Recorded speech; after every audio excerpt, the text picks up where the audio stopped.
जुबिन नौटियाल, जन्म 14 जून 1989, एक भारतीय पार्श्व गायक और लाइव कलाकार हैं। जून 2022 में उन्होंने रतन लांबिया गाने के लिए प्लेबैक सिंगर पुरुष का आईआईएफए पुरस्कार जीता। उन्हें बजरंगी भाईजान के गीत जिंदगी कुछ तो बता रिप्राइज के लिए 8वें मिर्ची म्यूजिक अवार्ड्स में वर्ष के आगामी पुरुष गायक का पुरस्कार दिया गया। महाकाल में उनके दर्शन का वीडियो वायरल है। इस बीच आज हम आपको बता रहे हैं जुबिन नौटियाल के बारे में वो बातें जो आप नहीं जानते होंगे। जुबिन नौटियाल के बचपन से लेकर एक मशहूर सिंगर, संगीत निर्देशक, गीतकार और फिर प्लेबैक सिंगर बनने तक का सफर आपको हैरान कर देगा। कितने रिजेक्शन और संघर्षों के बाद आज जुबिन नौटियाल हर दिल पर राज कर रहे हैं। जुबिन नौटियाल की एजुकेशन, पहला प्यार, लव लाइफ, शादी, सावन का महीना चल रहा है। इन दिनों में मप्र के महाकालेश्वर मंदिर में लाखों की संख्या में लोग महाकाल के दर्शन करने आते हैं। फिर चाहे कोई आम आदमी हो या फिर सेलिब्रिटी, हर कोई महाकालेश्वर के दर्शन के लिए उत्साहित देखा जा सकता है। इसी बीच गुरुवार को मशहूर सिंगर जुबिन नौटियाल भी महाकाल के दर्शन करने पहुंचे। महाकाल में उनके दर्शन का वीडियो वायरल है। इस बीच आज हम आपको बता रहे हैं जुबिन नौटियाल के बारे में वो बातें जो आप नहीं जानते होंगे। जुबिन नौटियाल के बचपन से लेकर एक मशहूर सिंगर, संगीत निर्देशक, गीतकार और फिर प्लेबैक सिंगर बनने तक का सफर आपको हैरान कर देगा। कितने रिजेक्शन और संघर्षों के बाद आज जुबिन नौटियाल हर दिल पर राज कर रहे हैं। जुबिन नौटियाल को आज अरिजीत सिंह और आतिफ असलम को टक्कर देने वाला सिंगर कहा जाने लगा है। जुबिन नौटियाल एक ऐसा व्यक्तित्व है जिनका सफर संगीत इंडस्ट्री में काफी संघर्ष से भरा है। आपको बता दें कि जुबिन नौटियाल का जन्म 14 जून 1989 को देहरादून, उत्तराखंड में हुआ था। इनके पिता का नाम श्री रामशरण नौटियाल है, जो पेशे से एक बिजनेसमैन और पॉलिटिशियन है। इनकी मां नीना नौटियाल एक होम मेकर हैं और पिता के बिजनेस में उनका हाथ भी बंटाती है। जुबिन नौटियाल का जन्म एक उच्च मध्यम वर्गीय परिवार में हुआ, इसीलिए फाइनेंशियली उन्हें कभी किसी दिक्कत का सामना नहीं करना पड़ा। जुबिन नौटियाल की शुरुआती शिक्षा सेंट जोसेफ एकेडमी देहरादून में ही हुई। आगे की पढ़ाई जुबिन नौटियाल ने वेलहम बॉयज स्कूल देहरादून से पूरी की। जुबिन नौटियाल बचपन में इतनी शैतानी करते थे कि अक्सर उनकी मां उन्हें बाथरूम में बंद कर दिया करती थीं। जब वे 4 साल के थे तब इनके पिता ने इनको गोद में बिठाकर एक गीत सुनाया। यह गीत था एक प्यार का नगमा है। यही वो गाना था जिसे पिता की गोद में बैठे सुनकर नन्हा जुबिन नौटियाल इतना इम्प्रेस हुआ कि उसे गीत संगीत की शिक्षा दिलाना शुरू किया गया। धीरे धीरे जुबिन नौटियाल का संगीत की तरफ ऐसा रुझान बढ़ा और उनकी शैतानियां कम हो गई।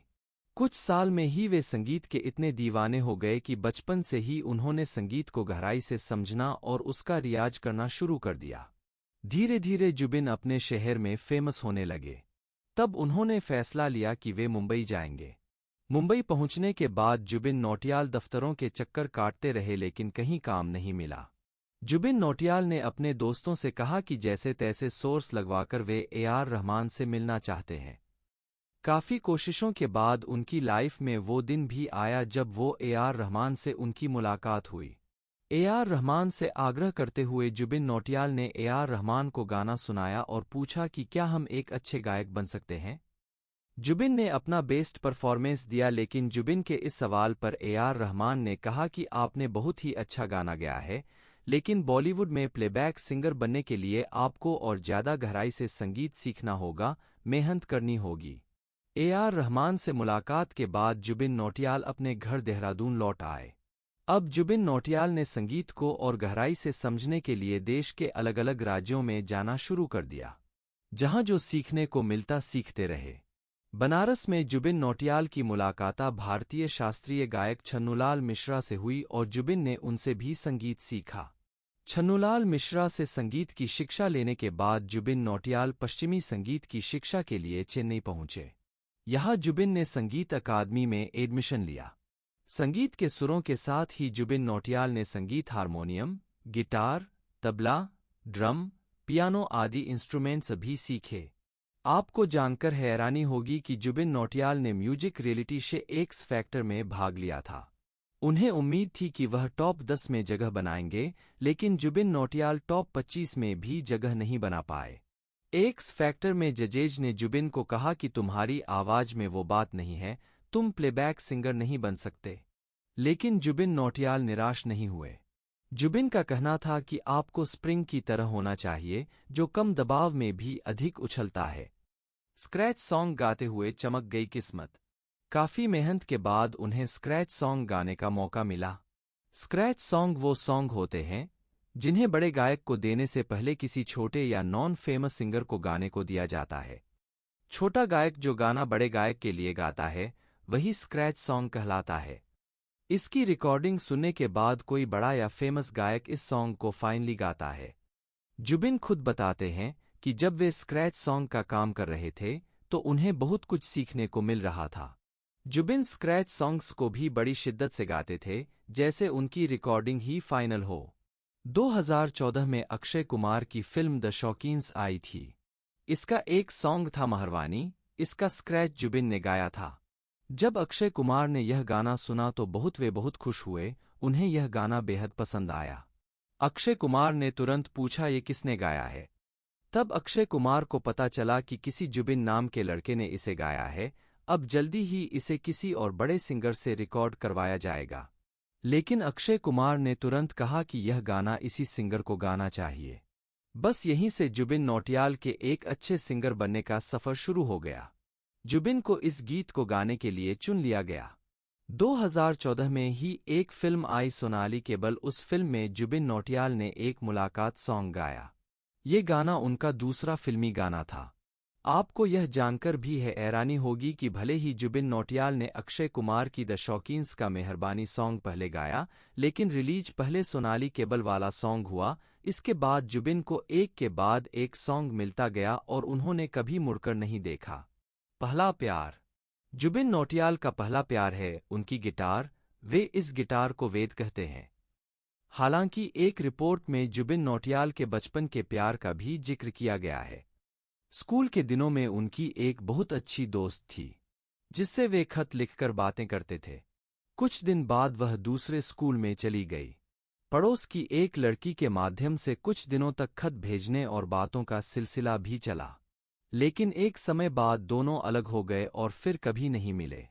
हालांकि जुबिन नौटियाल खुद इसका खुलासा करते हैं कि उनके गीतों में उस दोस्त का नाम होता है।